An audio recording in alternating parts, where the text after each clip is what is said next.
성경 말씀은 마태복음 2장 1절에서 12절.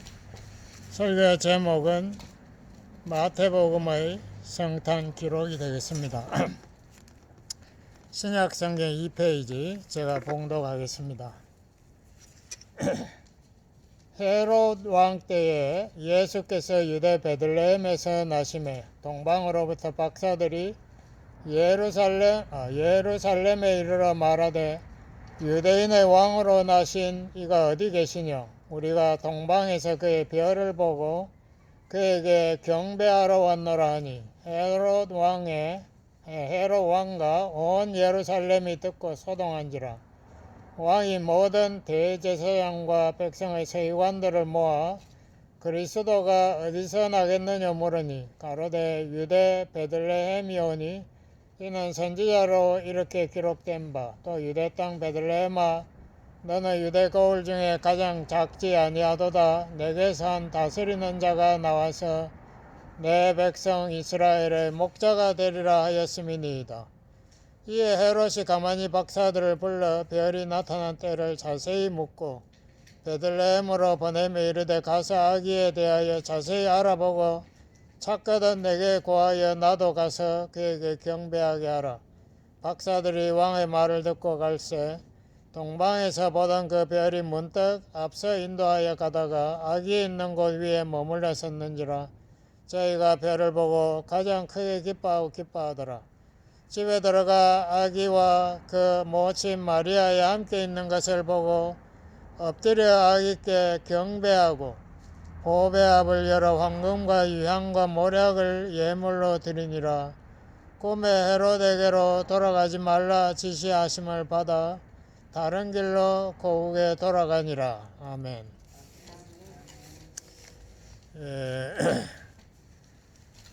우리가 신약 교회가 세워지고 난 다음에 가장 큰 과제가 뭐였는가 하면요, 이 성경이 본래 구약으로 기록되어 있지 않습니까? 그래서 구약과 예수님, 구약과 교회의 어떻게 연결시킬까, 이게 가장 큰 과제였습니다. 왜냐하면은 기독교가 예수님으로부터 시작된 게 아니고 창세기 1장부터 시작되기 때문에 그것에 연관을 지어야 되거든요. 거기에 대해서 예수님이 아주 중요한 말씀을 부활하신 후에 말씀하신 누가복음 24장 44절에 보면은 구약 성경 그 당시 모세 율법, 선지자 예언서, 시편 이 모든 것이 나를 가르쳐 말한 것인데 나를 가르쳐서 기록한 모든 것이 이루어진다 라고 누가복음 24장 44절에서 예수님이 이 교회에 나아갈 방향을 거기에서 신학적으로 제시하셨습니다. 다시 말하면 구약의 모든 말씀은 앞으로 오실 메시아와 그의 사역에 대한 예언 혹은 예언서라고도 할 수 있고, 또 예언 플러스 예표라는 것은 앞으로 아담이 창세기에 있었지만은 두 번째 아담 메시아가 온다. 그러므로 아담은 예표, 참 메시아를 가리키는 손가락이다 이런 뜻이죠. 그래서 구약은 예언 혹은 예표고 신약은 그 예언 예표를 성취한 것이다 라는 것을 우리에게 기록한다. 이것을 예수님께서 앞으로 교회의 과제로 주셨습니다. 그런데 이러한 과제를 충실하게 잘 수행한 사람이 가장 위대한 신학자가 사도 바울입니다.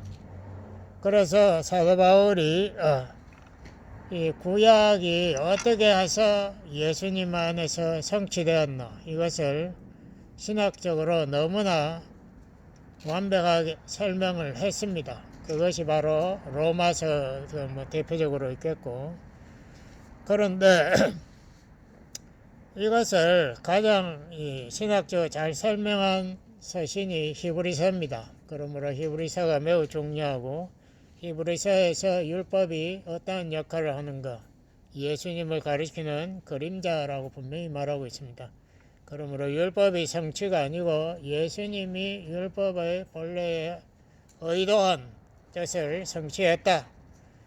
그런데 이것을 예수님이 성취했다는 것을 기록하려고 가장 노력한 책이 바로 본문 마태복음입니다. 마태복음에 보시면은 예수님이 구약의 예언을 성취했다는 것을 10번 말하고 있습니다. 그걸 강조하기 위해서 구약의 예언이 이루어졌다, 이것을 중점적으로 말하려고 마태복음은 기록되었습니다. 그러므로 마태복음의 성탄 기록을 보시면은 다른 복음의 성탄 기록하고는 많이 달라요. 대표적으로 마가복음, 요한복음 아예 예수님 성탄에 대한 기록이 없어요. 그리고 누가복음의 성탄 기록도 이 마태복음에 기록된 내용과 전혀 다른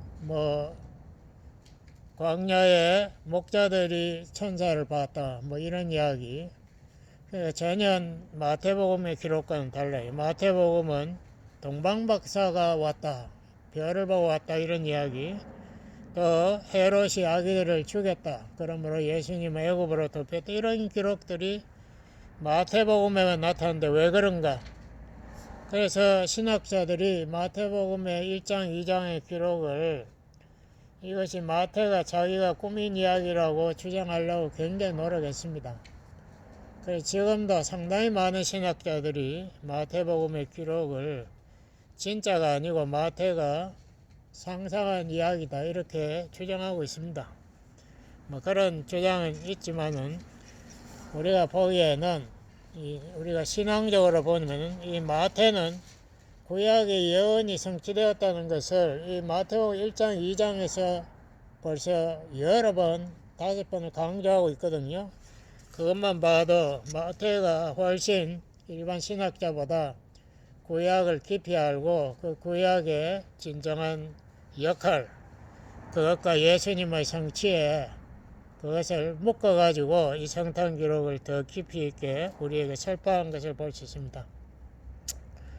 첫 번째로 마태가 이야기한 것이 마리아의 임신, 1장에 18절 이하에 보면 마리아가 요셉과 정혼했다. 정혼이라는 말을 여러분 잘 아시지만 제가 사전을 찾아보니까 혼인을 약정했다.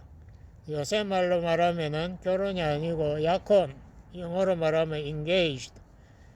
그래서 이스라엘 관습에는 정혼한 후 1년을 기다려야 남녀가 서로 한 집에 머물게 있고 결혼이 시작된다고 이렇게 되어 있습니다. 그래서 왜 1년을 기다리나? 여자가 만약에 임신을 했다면은 1년 동안에 그 밝혀지면은 그 여자는 파혼돼 버린 거예요. 이거 일부러 1년을 기다린대요. 근데 그 1년 동안에 요셉이 마리아가 임신했다는 것을 알게 됩니다. 이거 어떻게 알게 되는지 여기 기록에는 없어요.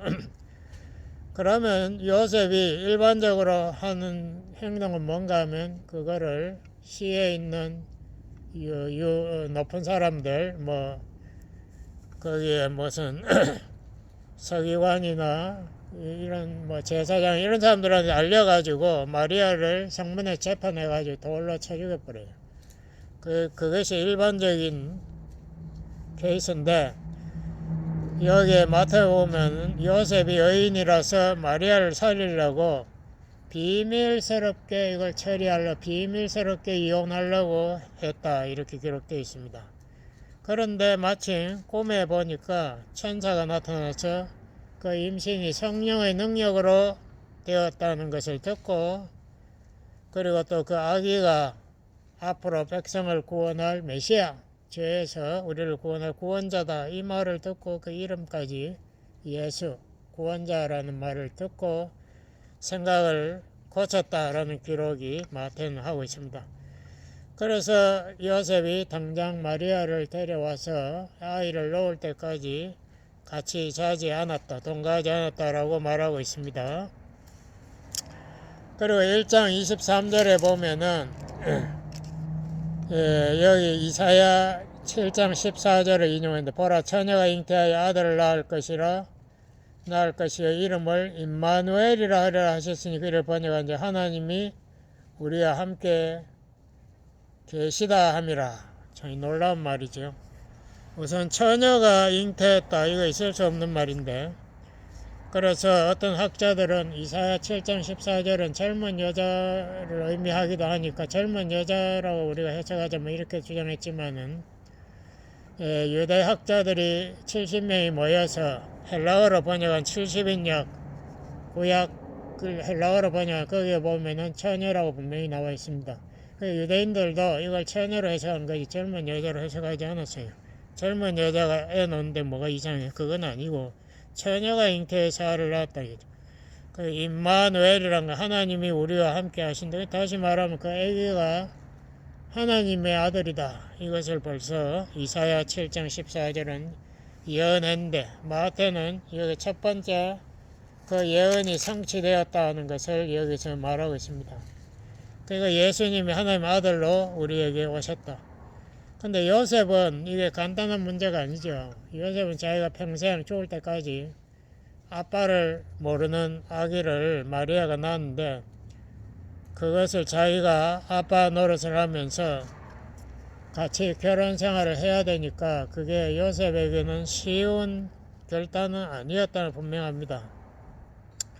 그리고 이상하게 나중에 예수님 사역할 때 보면은 예수님 동생들 이름을 막 부르면서 동네 사람들이 너는 누구냐 이런다고. 다시 말하면은 예수님에게 니는 어디 출신, 네 아버지 누구냐 이 말입니다. 쉽게 말하면 이 동네 사람 다 알아요 그 비밀을.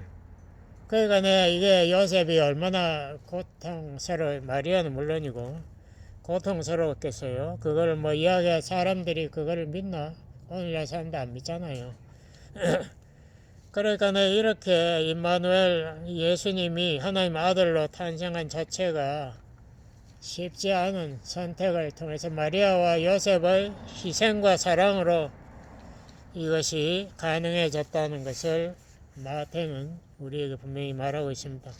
그 다음에 2장에 넘어가면은 동방박사들이 방문했는데요. 우리가 박사라는 말이 이게 뭔가? 이거는 동양 우리 한국 사람, 중국 사람한테 하는 말이지. 이 서양 사람, 헬라 사람들 말하는 거 아니거든. 박사 헬라어를 보면 마고스라고, 이게 점성술 혹은 꿈의 석의 전문가. 그 옛날에 뭐 대학 학교가 없었잖아요. 그러니까 이 사람들이 별을 보고 왔다. 그 세 사람이 왔다는 것도 기록이 없거든요. 복수로만 되어 있어요. 그러니까 몇 사람이 왔다 이런데, 이 사람들이 별을 보고 왔다는 것도 이상하고, 또 갑자기 그 별이 유대인의 왕이 탄생한 것을 보여주는 별이다라고 함으로써 헤롯 왕이 흥분했다 이거죠. 그래서 이게 도대체 구약의 이 백그라운드 모르는 사람이 이거 말 알아듣기 되게 어렵습니다. 왜 갑자기 동방에서 이스라엘 사람도 아닌 저 멀리 뭐 동쪽에서 이 박사들이 낙타를 타고 왔나? 거기에다가 별은 또 뭐고 유대인의 왕은 왜 이 사람들이 이야기하나? 그 우리가 역사적인 배경을 보려면은 구약을 알아야 돼요. 민수기 24장 15절 이하에 보면은 이스라엘이 출애굽하고 나서 요단강 동쪽 모압 땅을 지나가지고 이제 이스라엘로 들어가려고 할 때 모압 왕이 발람이라는 그 주술사를 돈으로 샀습니다. 돈으로 사가지고 저 이스라엘이 굉장히 우리에게 위협이다. 애굽을 쳐부수고 저게 홍해를 건너서 이렇게 왔는데 저거를 저주해서 망하게 해달라. 돈을 얼마든지 주겠다. 이렇게 해서 발람이 저주하려고 3번을 시도했는데 하나님이 발람의 입을 주장해가지고 축복으로 바꿔버렸어요. 그 발람이 그걸 이야기합니다. 내가 아무리 저주하려고 해도 하나님이 내 입을 주장하기 때문에 저주할 수 없다. 그리고 마지막으로 자기가 먼 장래 돈 못 받아도 괜찮으니까 앞으로 예언하고 자기는 떠나겠다 그랬어요. 그 예언이 기록된 게 민수기 24장 15절인데요. 한 별이 야곱에서 나오며 한 홀이 홀이라는 거 왕이 쥐는 지팡이입니다. 왕이 이스라엘에서 나온다. 그러니까 별이라는 게 왕을 예표하는 그런 모습, 하나의 천문 현상이다 이거죠.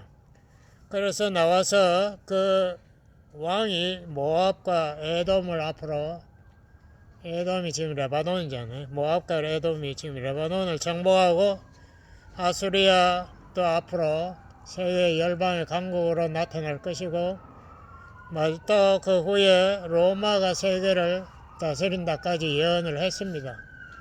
그러니까 발람이 하나님의 영감을 받고 크리스찬은 아니었지만은 하여튼 앞으로 장래를 예언하면서 가장 핵심적인 게 메시아가 온다 이 말이죠. 그 메시아가 나타날 때 별을 보고 알 수 있다라고 분명히 이야기를 했는데, 이 박사들이 아마 발람의 후예인지 발람의 그 예언을 알았던 것 같아요. 그래서 별이 아주 밝은 별이 갑자기 보이니까 거기에서 상당히 먼 거리, 여기 보면은 1년 이상 걸렸다. 왜냐하면 헤롯이 나중에 이 박사들이 도망간 거 알고 박사들이 별을 본 때부터 계산해가지고 2살 이하 아기를 전부 죽였거든요. 박사들이 오는데 한 1년 이상 걸렸다 이 말이죠. 그래서 상당히 먼 거리에서 이 박사들이 와가지고 이 별을 따라와가지고 결국은 베들레헴이라는 것을 이 미가서 5장 예언서에서 이 학자들이, 이스라엘 학자들이 말하니까 베들레헴에 가서 그 마리아가 낳은 예수님을 경배하고 예물을 드립니다. 그러고 천사들의 지시를 받아서 다른 길로, 왜냐하면 헤롯이 죽이려고 하니까. 헤롯은 왜 메시아를 죽이려고 했는가? 헤롯은 본래가 그 출신이 아주 의심스러운 사람입니다. 에돔, 이스라엘 족속이 아니고 에서의 후예 에돔의 족속이고, 이게 돈을 바쳐 로마에 잘 보여가지고 로마가 그 당시에 팔레스타인의 왕으로 임명을 받았습니다. 그러니까 이스라엘 사람들이 보기에는 저는 가짜 왕이죠. 가짜예요. 그러니까 이스라엘 사람들이 진짜 유대인 왕이 탄생했다면 자기를 혁명하다가 자기 밀어내고 그 아기를 왕으로 세울까 두려웠지 않겠어요? 그래서 아기를 죽이려고 베들레헴에 2살 이하 아기들을 몰살시켰다. 이것이 기록되어 있는데요. 여기에 대해서 예수님 가족은 어떻게 되는가? 여기 마태가 기록했는데, 천사가 밤에 요셉에게 꿈에 나타나서 헤롯이 죽이려고 하니까 애굽으로 도망가라 이렇게 예언했다 이 말이죠. 그래서 그 경고를 받고 요셉 가족은 애굽으로 도망갔다. 자, 이게 다 구약하고 연관이 있다 이 말입니다. 그래서 여기 마태오 2장 17절 이후에 보면은 2살부터 아래로 다 헤롯 왕이 죽이니, 이에 선지자 예레미야로 말씀하신 바 라마에서 슬퍼한, 베들레헴 가까이 라마가 있어요. 슬퍼하며 크게 통곡하는 소리가 들리니 라헬이 자식을 위하여 애곡하는 것이라. 그가 자식이 없으므로 위로받기를 거절하였도다 함이 이루어졌느니라. 갑자기 라헬이 왜 튀어나오나? 라헬은 야곱의 와이프입니다. 정 와이프인데 라헬이 왜 통곡했는가? 그 이스라엘이 자기의 아들 요셉과 베냐민의 후손 아닙니까? 이스라엘이 아수리아에 멸망당하고 나중에 유다도 바벨론에 멸망당하죠. 그때 포로들을 모아가지고 출발한 데가 라마입니다. 그래서 라마에서 통곡했다. 이스라엘이 자기 후손들이 이제 멸망하고 포로로 다 잡혀간다. 그것을 미리 라헬이 알고 통곡했다, 이런 이야기인데요. 여기에서 마태는 그것을 예수님에게 적용해가지고 예수님이 메시아가 애굽으로 도망가는 이것을 라헬이 미리 알고 통곡했다는 그런 이야기를 하고 있습니다. 그래서 하나의 예표적인 사건으로 취급하는 거죠. 예, 거기에서 또 하나 중대한 말이 뭔가 하면은 이제 이 헤롯이 그 해에 죽습니다. 그 BC 4년인데 예수님 탄생하니까. 그래서 헤롯이 죽고 나니까 천사가 이 요셉에게 그 아기를 데리고 다시 이스라엘로 돌아오라 하니까 요셉이 헤롯 아들 아켈레오가 유다를 다스리니까 그 무서워가지고 못 가고 가장 북쪽 변방인 나사렛으로 돌아갔다. 그게 이 마태는 두 가지 예언이 성취되었다라고 합니다. 하나는 내 아들을 애굽에서 불렀다라는 호세아 11장 1절에 있는데 그게 사실 호세아 그 내용을 보면은 메시아를 불렀다가 아니고 이스라엘 그 옛날에 야곱 후손이 가서 거기에서 노예하다가 모세의 인도로 나왔다는 그 이야기거든요. 그 이야기를 메시아에게 어떻게 이렇게 적용할 수 있을까? 학자들은 상당히 고민을 했는데 저도 이걸 처음에는 야 이거 뭐 성경이 이렇게 엉망진창으로 하네 이런 생각도 들었어요. 근데 가만히 보니까 결국 이스라엘이 애굽으로 갔다가 팔레스타인 고향으로 돌아오는 그것이 앞으로 메시아가 애굽에서 돌아온다는 것의 예표적인 메시지로 받아들이면 문제없어요. 그 구약이 전부 예표다. 예수님 자신이 그랬잖아요. 구약에 있는 거 전부 자기를 향해서 말한 것이고 이것이 다 성취된다. 그래서 우리가 예표라는 개념이 제가 그때부터 강조하기 시작했습니다. 구약을 보니까 전부 예표를 모르고는 구약을 해석할 수가 없더라고요. 하늘에서 만나가 떨어졌다. 그 만나가 예수님이 요한복음 6장에서 이 만나가 바로 참 생명의 떡 하늘로서 온 내다. 나를 가리켜 예표다. 이거 모르면은 무슨 말인지 알 수가 없지. 반석을 때리니까 물이 쏟아져 나왔다. 그 반석이 바로 십자가에서 못 박힘을 당하는 메시아의 예표다.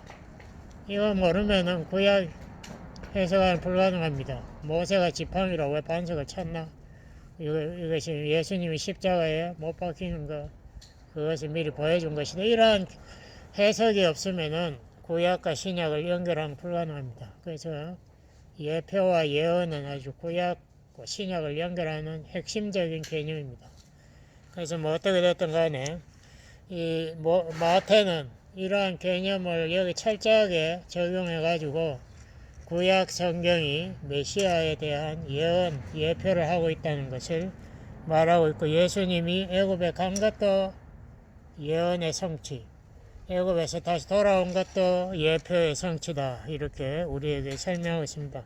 그러니까 이 사람들은 구약에 대해서 화나지 않으면 이런 해석을 마음대로 할 수 없죠.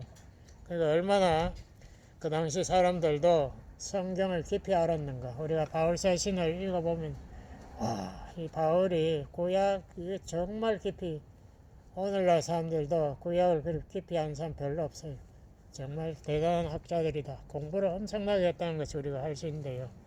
여기에서도 마태가 그런 실력을 우리에게 보여주고 있습니다. 근데 그 중간에도 이 아수리아 이 바벨론의 포로로 갔던 이스라엘이 결국은 돌아오지 않습니까? 70년 후에 예레미야가 예언했는데 그 약간 예레미야 거기 제가 말한 31장 16절 이하에 읽어보면요. 하나님이 라헬 보고 라헬은 벌써 천당에 가 있는데 라헬 보고 그럽니다. 너 울음을 멈춰라. 울지 마라. 왜? 하나님은 긍휼의 하나님이기 때문에 앞으로 포로로 될 저 사람들 다 돌아온다. 하나님이 라헬을 위로하는 말을 합니다. 그게 예언이에요. 다시 말하면 애굽으로 쫓겨갔던 메시아가 다시 돌아온다는 것을 미리 이 이스라엘 포로 예표 사건을 통해서 우리에게 이야기하고 있단 말이죠. 그걸 마태가 전부 그걸 다 여기 묶어가지고 한목에 전부 우리에게 이야기하고 있습니다. 그래서 내 아들을 애굽에서 불렀다. 이 말씀도 우리가 성취되었다. 그리고 여기 마지막 또 성취가 나사렛으로 왔기 때문에 선지자로 하신 말씀에 나사렛 사람이라 칭하리라 하심도 이루어졌다라고 이렇게 또 성취되었다. 근데 구약에 보면 나사렛에 대한 이야기는 하나도 없거든요. 그래서 학자들이 이게 도대체 잘못된 거 아니냐, 예수가 나사렛 사람이라는 게 어디 있나. 그래서 여기 이 헬라어를 분석한 걸 제가 읽어봤는데요, 여기 나사렛이라는 그 말을 했다는 게 아니라 그런 생각, 사상, 다시 말해 나사렛이라는 것은 이 이스라엘 변방에 있는 아주 천한 도시, 천한 사람이라는 것을 이 구약에서 미리 이야기할, 구약에서 그런 말을 많이 합니다. 대표적인 것이 시편 22편, 오늘 주보에 제가 적었는데요, 6절에 보면 일어나서 메시아 예언인데, 나는 벌레요 사람이 아니라 백성의 조롱거리입니다. 다 백성들이 다 머리를 흔들며, 머리를 흔든다는 예수님 십자가 앞에서 유대인들이 머리를 흔들었어요. 네가 무슨 메시아냐, 메시아면 네가 내려와서 우리한테 보여라, 그럼 믿겠다 이랬어. 그러한 웃음거리, 비웃음의 대상이 되었다는 것을 성경은 이야기하고 있고, 빌립이 처음 나다나엘의 전도, 요한복음 1장에 보면 전도했을 때 나다나엘이 그런 말을 합니다. 나사렛 출신, 그게 무슨 메시아냐, 나사렛에서 무슨 대단한 선한 것이 날 수 있느냐. 그러니까 나사렛 출신이라면은 우리 한국말로 하면 무주고 천동 출신이 무슨 왕의 자격이 있다, 말이 안 된다, 뭐 이런 말도 있고, 이스라엘 이스라엘 유대인들이 나중에 교회를 핍박할 때 이 말을 썼습니다. 이 사도행전 24장에 보면은 이 바울이 나사렛 이단을 인도하는 지도자다 이렇게. 그러니까 우리가 이야기한 몰몬 이단, 뭐 여호와 증인 이단처럼 나사렛 이단이라고 나사렛을 아주 비꼬는 그런 식으로 교회를 공격했습니다. 나사렛이라는 게 이스라엘 사람들에게는 아주 가장 천한 그 비웃음의 대상이라 이런 뜻인데, 예수님이 그렇게 불려진다는 거죠. 그것도 성취되었다. 우리가 크리스마스의 궁극적인 의미가 뭘까요? 이 요한복음 3장 16절에 보면은 하나님이 세상을 이처럼 사랑했다. 이 세상이 어떤 세상입니까? 그 당시에 보면은 이스라엘에는 헤롯이라는 엉터리 허수아비, 로마 정권 허수아비 왕이 사람들을 닥치는 대로 죽이지 않습니까? 자기 아들도 3명이나 죽이고 자기 부하들도 수많은 사람 죽였어요. 전부 모반한다는 그 핑계로 그냥 닥치는 대로 살인마같이 죽였습니다. 지금은 모택동을 존경하는 모택동이 중국 사람을 거의 3천만을 죽였잖아요. 그거 한국 사람은 모르더라고. 근데 대통령이라는 게 중국과 모택동을 자기는 존경한, 살인마를 존경하면 그게 참 한심하지. 결국 자살해가 죽었지만은 한심하기 짝이 없는 거예요. 이 살인마 헤롯, 이것이 기다리고 있는, 거기에서 쫓겨가지고 이 애굽으로 쫓겨가는 이런 상황, 그런 데를 하나님께서 자기 아들을 보냈다. 이것만 봐도 우리가 정말 놀라운, 하나님이 그 모든 위험과 핍박을 각오하고 자기 아들을 짐승들이 먹고 자는 그 짐승들의 먹이통, 구유, 거기에 누우라고 보냈다. 정말 우리 하나님 대단하신 분입니다. 그리고 일단 사역할 때부터 계속 종교 지도자들의 핍박, 그냥 결국은 십자가에 못 박혀 죽었지만, 그 하나님이 가장 천한 나사렛 거기에서 자라게, 예수님 중간지대도 아니 가장 낮은 데로 보내가지고 거기에서 교육 하나 못 받고, 거기에서 이스라엘 사람들이 계속 공격하되 너 어디서 배웠나, 이 말은 너 어디 학교 졸업장이 하나 있나, 어느 레바이 선생 밑에서 공부했나 이 말입니다. 형편없는 사람이 무슨 메시아라고, 네가 뭘 안다고, 이런 식으로 예수님을 계속 공격하는 그것에 그러한 자기가 처분받을 것을 각오하고 예수님이 가장 낮게 오셨다. 또 예수님은 이런 말을 요한복음 6장 38절에 보면 내가 하늘로서 내려온 것은 예수님 자기가 하늘로서 왔다는 말을 여러 번 했고 돌아가시다 가까워서는 자기는 다시 아버지 계신 하늘로 돌아간다는 말도 여러 번 했습니다. 우리하고 출신이 달라요. 인간의 몸을 잠깐 입은 거지 인간의 죄를 지기 위해서. 그런데 하늘로서 내려온 것은 내 뜻을 행하려 함이 아니요 나를 보내신 내 아버지의 뜻을 행하려 함이라.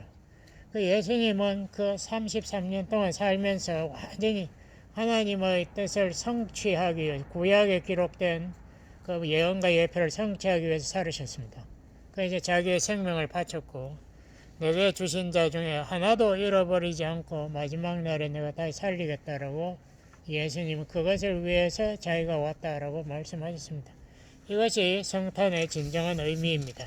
우리가 정말 성탄을 통해서 산타클로스 같은 호황한 인물을 중심으로 선물만 교환하는 그런 성탄이 아니고 우리를 위해서 모든 것을 희생하러 오신 하나님의 아들 예수님을 기억한 성탄이 되기 바랍니다. 기도하시겠습니다.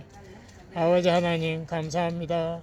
성탄절을 통하여서 우리가 다시 한번 이 하나님께서 얼마나 이 성탄 예수님의 탄생을 준비하셨는가, 그것을 또 얼마나 어려울 때에 완벽하게 성취되었는가, 그것을 우리가 함께 생각했습니다. 아버지, 우리도 이 예수님처럼 아버지의 뜻을 위해서 모든 것을 희생하는 그런 삶을 살도록 축복해 주세요. 예수님 이름으로 기도드렸습니다. 아멘.